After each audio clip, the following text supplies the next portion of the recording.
The rain lashed against the bus stop, a cold, relentless curtain that blurred the city's neon glow.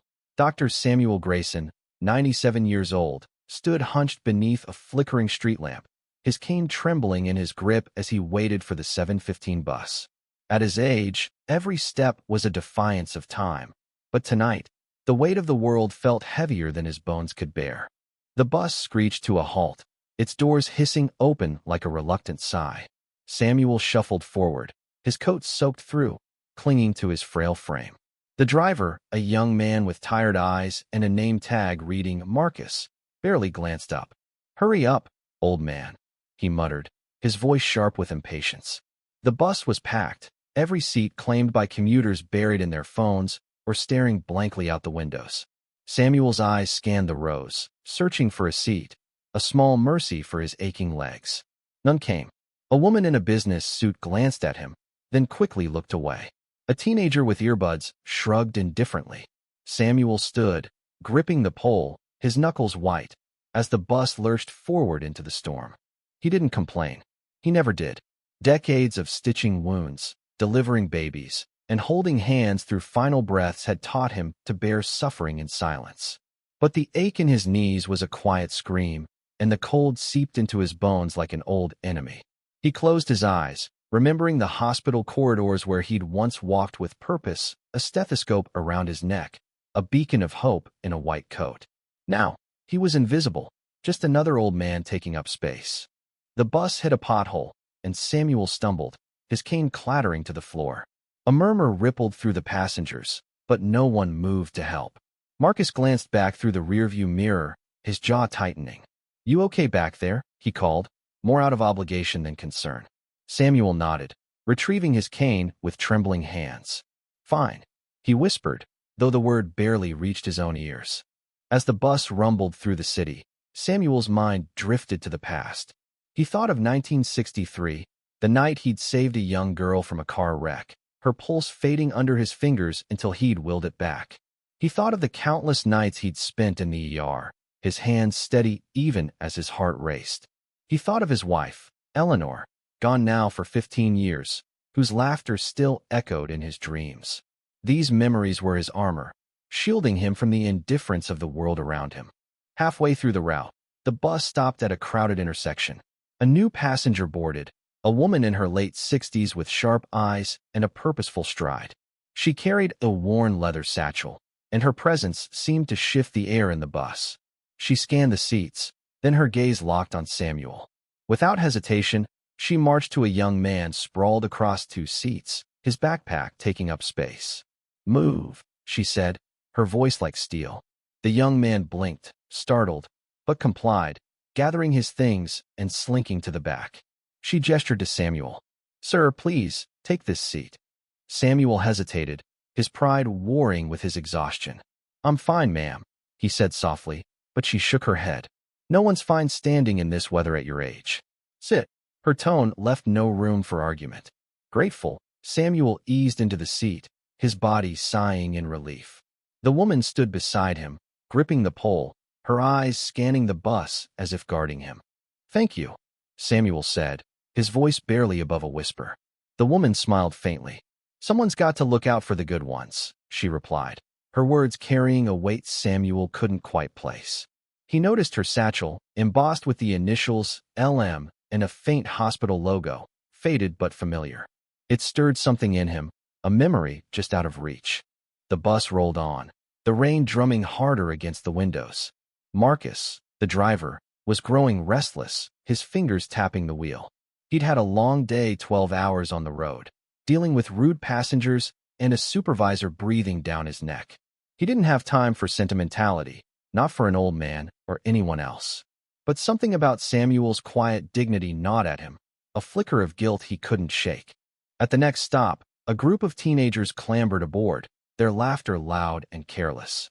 One of them, a boy with a hoodie and a smirk, bumped into Samuel's cane, knocking it to the floor again. "Watch it, Grandpa." The boy snickered, his friends chuckling. Samuel said nothing, but the woman with the satchel, Lydia, as Samuel would later learn, stepped forward. "Pick it up," she said, her voice low and dangerous. The boy froze, caught off guard by her intensity. He muttered an apology and retrieved the cane, handing it back to Samuel with a sheepish look. Lydia's presence was a quiet storm, commanding respect without raising her voice. Samuel studied her, intrigued. "You're a doctor, aren't you?" he asked, nodding toward her satchel. She raised an eyebrow, surprised. "Was retired now. How'd you know?" Samuel smiled faintly. "Takes one to know one." Her eyes widened, and for a moment, they shared a silent understanding.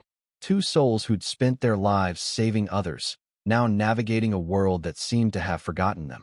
As the bus neared Samuel's stop, the rain began to ease, leaving a misty glow over the city. He rose slowly, his cane steady in his hand, and thanked Lydia again. She nodded, her expression softening. "Stay safe, doctor," she said, and Samuel felt a warmth he hadn't known in years.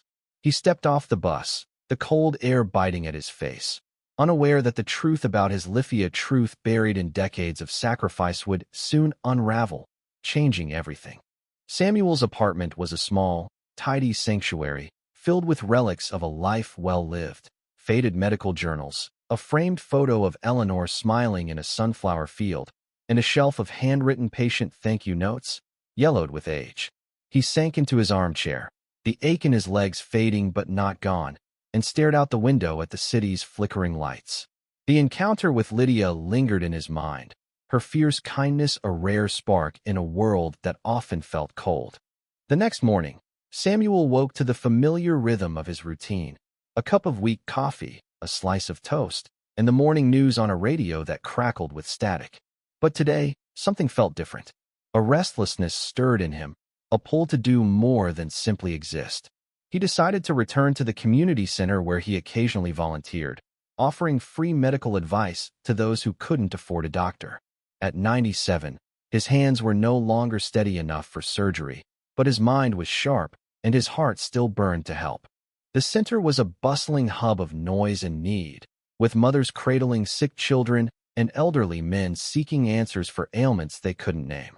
Samuel sat at a folding table, his stethoscope a comforting weight around his neck, and listened to each story with the patience of a man who'd seen it all. A young woman approached, her eyes red from crying. "My son's fever won't break," she said, her voice trembling. Samuel examined the boy, his touch gentle but sure, and prescribed a course of action, reassuring her with a calm that felt like a balm. "He'll be okay," he said, and she clutched his hand, tears spilling over. "Thank you, doctor." As the day wore on, Samuel noticed a familiar figure in the crowd, Lydia, the woman from the bus. She was volunteering too, distributing blankets and food to a group of homeless men. Their eyes met, and she waved, a smile breaking across her face. "Didn't expect to see you here, doctor," she said, approaching his table. "Thought you'd be resting after last night's ordeal." Samuel chuckled, a rare sound. "Rest is for the young. What's your excuse?" Lydia laughed, a warm, infectious sound that drew curious glances. "Touché. I'm here because sitting at home makes me feel older than I am." They fell into an easy conversation, swapping stories of their years in medicine. Lydia had been a pediatric surgeon, her career marked by long nights and impossible choices. She spoke of a child she'd lost on the operating table, a wound that still bled in her dreams. Samuel shared his own ghosts, the patients he couldn't save, the nights he'd questioned if he was enough. Their words wove a tapestry of shared sacrifice, a bond forged in the crucible of their calling. But the day took an unexpected turn when a man staggered into the center, clutching his chest. He was in his 50s, his face ashen, his breathing labored. The room froze, all eyes on Samuel and Lydia. Without a word, they sprang into action, their movements synchronized like soldiers in a long-forgotten war. Samuel checked the man's pulse while Lydia called for an ambulance, her voice steady despite the chaos. "Stay with us," Samuel murmured, his hands pressing gently against the man's chest, guiding him to lie down. The crowd parted, watching in awe as the two elderly doctors worked with a precision that belied their age. The man's name was Tom, a factory worker with no insurance and a heart condition he'd ignored for years. Samuel's calm instructions and Lydia's quick thinking kept him stable until the paramedics arrived. As they wheeled Tom away, he grabbed Samuel's hand, his eyes brimming with gratitude. "You're a godsend," he whispered. Samuel smiled. but inside, he felt the weight of every life he'd touched and those he hadn't. Lydia wiped sweat from her brow, her expression a mix of exhaustion and exhilaration. "We're not done yet, are we?" she said, half joking. Samuel shook his head. Not by a long shot. They returned to their work, but the incident had shifted something in the room. Volunteers and visitors alike began whispering about the old doctors, their respect growing with each story shared. As the day ended, Samuel and Lydia sat together, sharing a thermos of tea. She pulled a small photo from her satchel, showing a young girl in a hospital bed, smiling despite the tubes in her arms. "My daughter," Lydia said softly. "She had leukemia. I couldn't save her, but I saved others because of her." Samuel's heart tightened. He thought of Eleanor, who died of cancer too, and the child they'd lost before she was born. "I'm sorry," he said, his voice thick. Lydia nodded, her eyes glistening. "We carry them with us, don't we?" Samuel agreed, and in that moment, their shared pain became a bridge, connecting their solitary lives.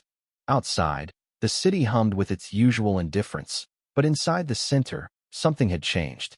Samuel felt a spark of purpose reignited. He didn't know it yet, but his encounter with Lydia and their work that day would soon ripple outward, touching lives in ways he couldn't imagine, and leading to a revelation that would bring Marcus, the bus driver, to tears. The days blurred into weeks, each one marked by Samuel's visits to the community center, where he and Lydia became an unlikely duo. Their presence was a quiet force, drawing people in with their wisdom and warmth. Samuel's hands, though shaky, still carried the steady resolve of a healer, while Lydia's sharp wit and fierce compassion made her a beacon for those lost in despair. Together, they were a reminder that age didn't diminish purpose, it distilled it. But not every day was kind. One evening, as Samuel boarded the same 7:15 bus, Marcus was behind the wheel again. The driver's face was a mask of exhaustion, his patience worn thin by a double shift. The bus was crowded, and once again, no one offered Samuel a seat. He stood, his cane steady but his legs trembling, the memory of Lydia's kindness a distant comfort. Marcus glanced back, his eyes narrowing. "You again," he muttered, loud enough for Samuel to hear. "Don't you ever take a cab?" The words stung, but Samuel said nothing, his silence a shield forged over decades of enduring worse. The bus ride was tense, the air thick with the hum of conversations and the patter of rain outside. At a red light, Marcus's voice crackled over the intercom. "Folks, if you've got a seat and you're young, maybe let the old man sit. He's been standing long enough." The passengers shifted uncomfortably, but no one moved. Samuel's face burned with quiet humiliation, though he kept his gaze fixed on the floor. He didn't want pity, he wanted dignity. Then, a twist in the evening's rhythm. A young girl, no older than 10, tugged at her mother's sleeve and pointed at Samuel. "Mama, he looks tired," she whispered, loud enough for half the bus to hear.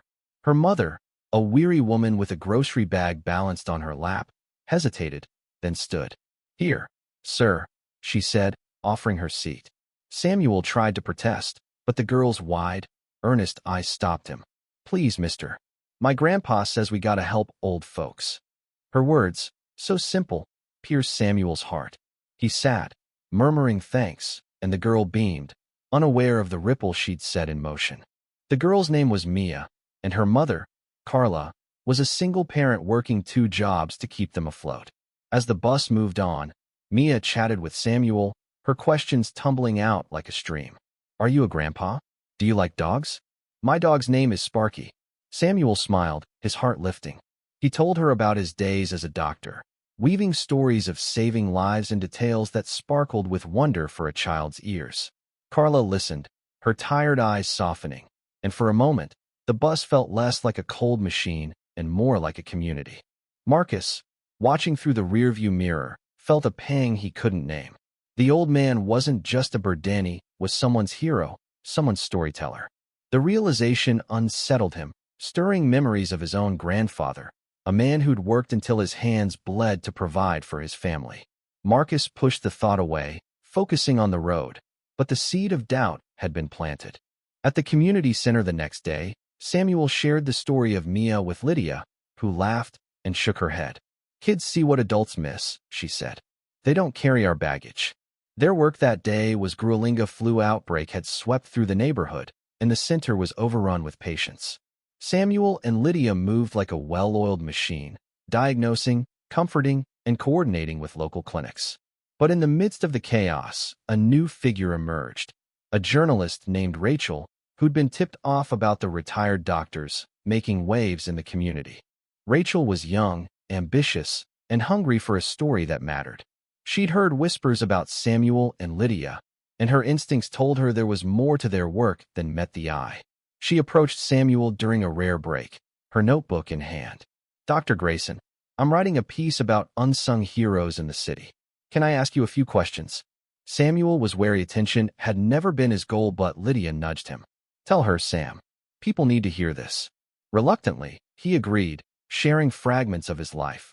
The 50 years in medicine, the patients who'd become family, the losses that still haunted him.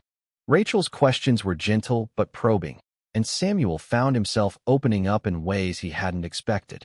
He spoke of the night he'd delivered a baby during a blackout, using only a flashlight and his instincts. He spoke of Eleanor, whose love had anchored him through the darkest days. Rachel scribbled furiously, her eyes bright with the spark of a story that could change perspectives. "You're a legend, Dr. Grayson," she said, and Samuel shook his head. "Just a man doing his job." As Rachel left, promising to return with more questions, Samuel felt a mix of unease and hope. He didn't seek fame, but the idea that his work might inspire others stirred something in him. Lydia, ever the realist, clapped him on the shoulder. "Get ready, Sam. The world's about to know your name." She was right, but neither of them could predict how that knowledge would collide with Marcus's life, revealing a truth that would break and mend hearts in equal measure. Rachel's article hit the local paper like a quiet thunderclap, its headline simple but striking: "The Doctors Who Never Stopped Caring." It chronicled Samuel and Lydia's work at the community center, painting them as pillars of a city that often overlooked its elders. Samuel's story, in particular, struck a chord: his 97 years of service, his refusal to let age dim his purpose, his quiet endurance on that rain-soaked bus. Readers shared the article online, and soon, it spread beyond the city, touching hearts with its message of resilience and humanity. Samuel, unaware of the growing buzz, continued his work at the center, his days filled with patience and purpose. Lydia teased him about his newfound fame, but he brushed it off, uncomfortable with the spotlight. Yet the article had stirred something in the community. Volunteers began showing up in droves, inspired by Samuel and Lydia's example. Mia and Carla, the mother and daughter from the bus, became regulars, bringing homemade cookies and stories of Sparky the dog. The center, once a struggling outpost, was now a beacon of hope, its walls humming with life. But the true impact of Rachel's article was yet to come. One evening, as Samuel boarded the 7:15 bus, Marcus was at the wheel, his face a mix of fatigue and unease. The bus was less crowded tonight, and a young man immediately offered Samuel a seat. Marcus watched through the mirror, his throat tight. He'd read the article that morning, passed around by a co-worker who'd recognized Samuel's name. The words had hit him like a punch. Dr. Samuel Grayson, the man he'd dismissed as just an old man, had spent decades saving lives, including one that changed Marcus's own. 25 years ago, Marcus's mother had been in a car accident, her life hanging by a thread.